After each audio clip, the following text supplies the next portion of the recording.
అప్పులకు వడ్డీలకు ప్రతి నెల 6,500 కోట్లు కడుతున్నామంటూ ముఖ్యమంత్రి రేవంత్ రెడ్డి పదే పదే అసత్యాలు చెబుతున్నారని భారత కార్యనిర్వాహక అధ్యక్షుడు కేటీఆర్ విమర్శించారు.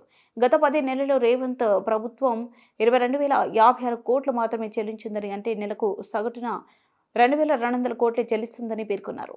ఈ మాట తాను అనడం లేదని ఇటీవల ముఖ్యమంత్రి భట్టి విక్రమార్క విడుదల చేసిన రాష్ట్ర గణాంకాల నివేదికలోనే ఉందన్నారు. అదనంగా చెల్లిస్తున్న సొమ్ము ఎక్కడికి పోతుంది, రాహుల్ గాంధీ ఖాతాలో పడుతుందా అని ప్రశ్నించారు.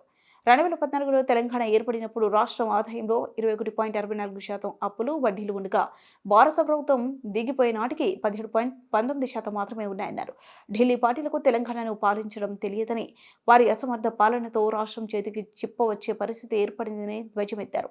హైదరాబాద్లోని తెలంగాణ భవన్లో ఎంపీ వద్దిరాజు రవిచంద్ర, మాజీ మంత్రి శ్రీనివాస్ గౌడ్ తదితరులతో కలిసి ఏర్పాటు చేసిన విలేకరుల సమావేశంలో కేటీఆర్ మాట్లాడారు. కాంగ్రెస్ అప్పచెప్పినాడు ఆనాడు 10వ స్థానంలో తలసరి ఆదాయంలో ఉన్న మన తెలంగాణ ఈ నివేదిక ప్రకారం ఇవాళ నంబర్ 1 స్థానంలో ఉంది. మేము ఇచ్చిపోయినాడు 2022-23లో వీళ్ళకి అప్పచెప్పిపోయినాడు నంబర్ 1 స్థానంలో ఉంది అని చెప్పి ఇదే నివేదిక చాలా స్పష్టంగా కుండబద్దలు కొట్టింది. నంబర్ 1.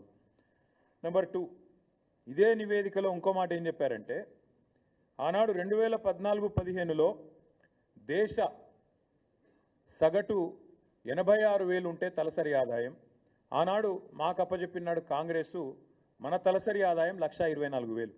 కానీ ఈరోజు ఎంత పెరిగింది అనడానికి కూడా ఇదిగో ఇక్కడ ఇదే నివేదికలో కుండబద్దలు కొట్టారు. భారతదేశం మొత్తం సగటు తీసుకుంటే 84,000 నుంచి 1,86,000 నుంచి 1,84,000 పెరిగితే మనది దాదాపు 2 రెట్లు, భారతదేశ సగటుతో పోలిస్తే 2 రెట్లు 3,56,000 ఉంది అని చెప్పి ఈ నివేదిక కుండబద్దలు కొట్టింది.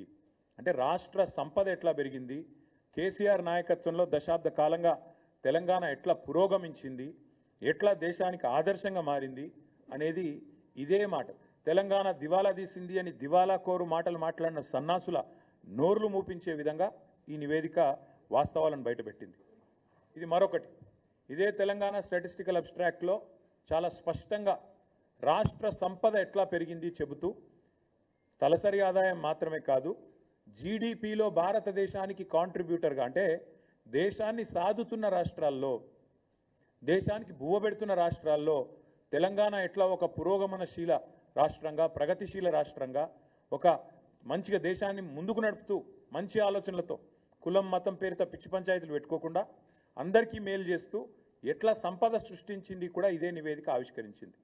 2013-14లో ఆనాడు భారతదేశంలో 4% జీడిపికి తెలంగాణ నుంచి దోహదపడుతుంటే ఇక్కడి రాష్ట్ర ఆర్థిక వ్యవస్థ కేసీఆర్ గారు పదవి విరమణ చేసే నాటికి అది పెరిగి 5.1% అయ్యింది అనే మాట కూడా ఇదే నివేదిక స్పష్టంగా చెప్పింది. అంటే జీడిపిలో భారతదేశంలో మొత్తం 100% ఉంటుంది. జీడిపి అంటే 100, ఆ 100లో 5.1% మన తెలంగాణ నుంచి వస్తుంది. కానీ ఇక్కడ